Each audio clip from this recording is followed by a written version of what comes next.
In this podcast, I'm going to talk about experimental method as it applies to psychology.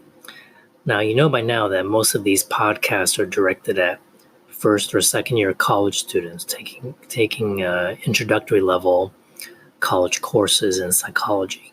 Okay, so if you're a graduate student or doctoral student listening to my podcasts, I would have to kick you out of the room because I might be boring you to death. All right, so let's talk about experiments. We've talked about several descriptive methods, including correlations and case studies and so forth. So now we're going to go to the most preferred, most powerful research method that a psychologist can use. Why? Because if we use what's called a controlled experiment, then the researcher can actually conclude and make a very powerful statement by saying that this variable or this factor directly caused this outcome or result to happen or directly caused a change in something. All right, so let's go back to this example that I used in the correlational research explained podcast. And the research question example that we used was whether or not my audio podcasts will result in better grades for the students.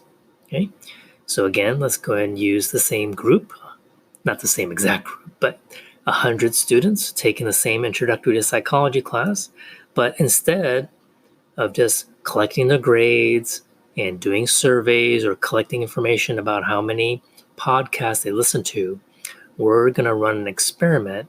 And so I have much more control over the student's experience. Okay, so when you read about any given study out there about any given subject, let's say in medicine or health, for example, and you see words used like control or experimental group or random assignment, that gives you a strong clue or a set of clues that an experimental study was done. So let's start at the top. For me to run this study, this is what I would do. I would have my 100 students, okay, and on paper, I would have the roster, and for each person, I would flip a coin. If they land heads, I would put them in one group. Let's call that the experimental group, oftentimes called the treatment group if we're doing, say, a medical type study or something that involved a treatment of any kind. If I flip a coin and it lands tails for someone, I'm going to put this person, assign them in the control group.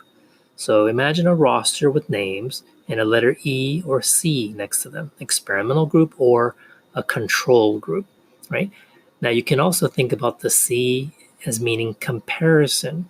I'm really interested in the experimental group or the treatment I'm testing, right? That's the group I'm interested in. But how do I know if something worked if I don't compare it to something? So in every experiment, you're going to have multiple groups, and the most basic form is 2, experimental and control. Now let's go back to our variables. We have the audio podcasts and we have grades, okay?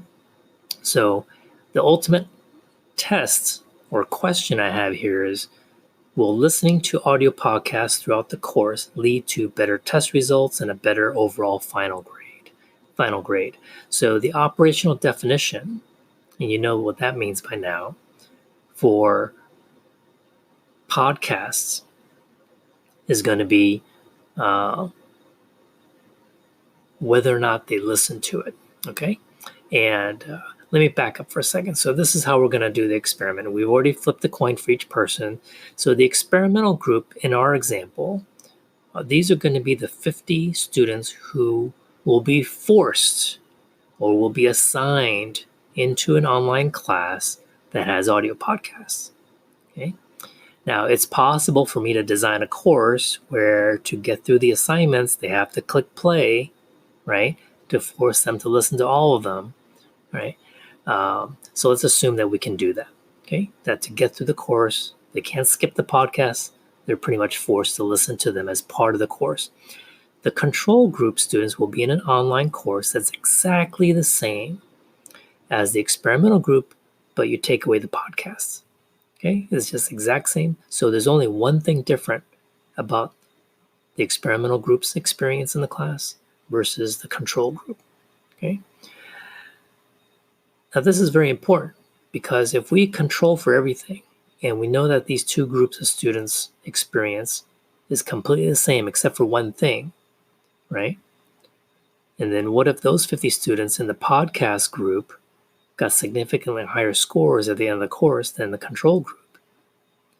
Then I can confidently say that the podcast has something directly to do with that. It's not an accident, especially if the difference is pretty big. Okay? All right, so let's start from the beginning. The flipping of the coin, that process is called random assignment. I start with my pool of subjects or volunteers. Let's call them volunteers. The act of splitting them into two different groups is called random assignment. Random meaning that each person has an equal likelihood of being in either group. Okay? I cannot assign them just based on, let's say, a group of people sitting in the front, group of people sitting in the back of the classroom. Okay, I'm not going to do it alphabetically, right? A through G is in one group, right? If you think about it, why is that? It's no longer random, right? What if just by coincidence, let's say in a classroom, those sitting in the front tend to have higher GPAs to begin with, right? They're more attentive. They choose to sit in the front compared to those who sit in the back. I'm just making that up. But what if that were true? Then wouldn't my study be ruined from the onset, right? And what if just by chance, alphabetically, those who have names that begin with A through G also coincidentally had higher incomes or had, on average, more parents with higher education than the other group, right? Then I run the whole experiment and found out that, hey, that group with that first group really did score higher. It must be the podcast. No, it was probably the fact that they had parents who had higher education or that they already had better grades to begin with. Okay. Well, how do we get rid of that? Well, amazingly enough, the flip of a coin solves all of that, almost all of that. Because what happens is when you have 100 people, and within those 100 people, you do have people who have better study habits. You have people who are more motivated than others, who have better academic history than others, right? And yet, I'm trying to run an experiment to create two equal groups. The coin toss will almost guarantee that I will create two equal groups, right? So if I had 10 people who are geniuses, right? Well, and I don't really know, for sure, but let's say they're in there somewhere. Then by flipping a coin, it's not going to be exact. I'm not going to get 5 on one side, 5 on the other side. But it might be 6 and 4, 7 and 3. It won't be 10 and 0, right? Well, it's possible, but let's say that, the larger the number of people, then they're more likely to even out. So we're evening out all these possible third variables that could explain my results.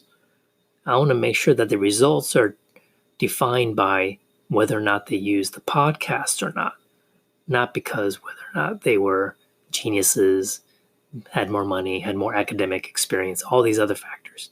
So the coin toss creates two relatively equal groups, balanced groups to begin with. Okay? Then I put them through the course. The only difference in their experience is podcast or no podcast, and then I compare their overall grades, right? So you see how this has much more intervention on the researcher side compared to a correlation or a survey, which is very passive and just measuring what people are already doing. I'm forcing people to do certain things. I'm taking away podcasts from one group, giving podcasts to another group. Like in a drug study, I'm giving one group a treatment, the other group a fake pill. Okay? And so there's a lot of intervention by the experimenter. So the researcher, that's the main clue. That tells you whether or not a piece of research is an experiment. Now, there are a couple of key terms here that I'd like you to understand that's part of the experiment and that causes a lot of grief, I think, for many students. And it's these two things, the independent variable and the dependent variable. Yeah, I know your brain is starting to shut down. Okay, here's how we make sense of these things. And try not to just memorize, okay? Maybe just draw a simple diagram. Okay, use the abbreviation IV for independent variable, then draw an arrow to the right, then write down DV, dependent variable, okay? The independent variable, we have two variables here, remember? Is going to be the treatment, is going to be the thing that you want to test. So in a drug trial, it's the actual drug. In my case, it's podcast. Listening to a podcast is like a treatment. I want to test it. Okay? So the independent variable that I am manipulating, you'll see that word a lot too in textbooks. Manipulate the independent variable. All that means is I'm going to give one group this and I'm not going to give it to the other group. That's called manipulation. Very simple. Right? So the independent variable, podcast, okay, draw the arrow, the question is, does it cause a change in, that's what the arrow means, causes, does it cause, with a question mark, the dependent variable, which is grades, right? Does it have a direct effect on that? Independent variable causes a change, question mark, in the dependent variable. Does a drug cure this disease? Does this supplement improve your blood pressure, right? So any drug study, the drug is the independent variable. Okay? Again, don't just memorize that, but just visualize that diagram. IV, does it cause a change in the DV? Okay? And that'll make sense of it. So if I were to describe to you that someone wants to do research about this and that, and they're going to do an experiment, what's the independent variable and dependent variable, right? Just draw it out and it would make sense. Okay? It doesn't make sense to reverse it, right? Yeah, grades causes a direct change in podcast listening. How would you even set that up? Okay, so we're not collecting data of what students do naturally, right? We're actually manipulating them, okay? And they know what's going on, right? So we're not doing this blindly. So let's conclude. Why can we claim causation at the end of the study? So just to recap, it's because of experimental control. I have controlled using the flip of a coin or random assignment by creating two courses that are identical except for one factor. And then I have much higher scores in that experimental group than in the control group. The only valid conclusion would be that listening to podcasts had a direct effect. And if the numbers, the grades are so much more higher statistically that they are significant, then I'm confident that this is not a coincidence. It's not just by random chance that these 50 people over here who had a podcast in their course did better than those other 50 people who took the same course but did not have audio podcasts. Now, of course, the results can go either way, right? I mean, maybe both groups had the same average test score. Then I can conclude that, well, I guess podcast or no podcast, it doesn't matter. Maybe it's more about reading the book or whatever, okay? But the independent variable did not have a direct causal effect on the dependent variable. Okay, so just to summarize, with all of these research methods discussed in an Intro to Psych class, the language you use is very important. Don't throw words around like cause, like experiment, unless you really are talking about experiment. Be precise in your language. Okay? I hope that in your everyday life, when you encounter research that matters to you, whether it's about medicine, whether it's about treatments, lifestyle changes, that when you look at empirical research or articles describing empirical research, that now you're better prepared, equipped to understand it better. Right? You would want to know that if vitamin D and E decreases your risk of Alzheimer's, right? What methodology, what method was used there? And that could directly affect what action you take about your health, right? Or whether or not to recommend it to your grandparents to prevent Alzheimer's disease, okay? Or think of any example out there, okay? So next time, I hope, now that you have a basic, again, this is very basic in terms of the study of research methods, it could get very complicated from here if you continue on in this road, and hopefully you'll like it, that you're much more intelligent and well-informed and won't be as easily fooled by claims. You will want empirical data instead of just anecdotes and personal experiences about whether something works or not. Okay. Now, one more point I want to make at the end here is, why don't we just do experiments for everything? If we can make this causal claim and it's most powerful, well, because of ethics, right? We can't get 100 healthy people, split them into two groups by a toss of a coin, and tell one group to smoke and the other group to not smoke, right? Or have them vape, like with no chemicals in it, right? That's not ethical to do. And then to follow them for years to see which group develops more lung diseases, right?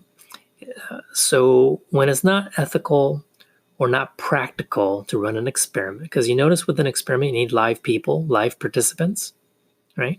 Whereas with correlational studies, you can use online data that's on records, on paper, right?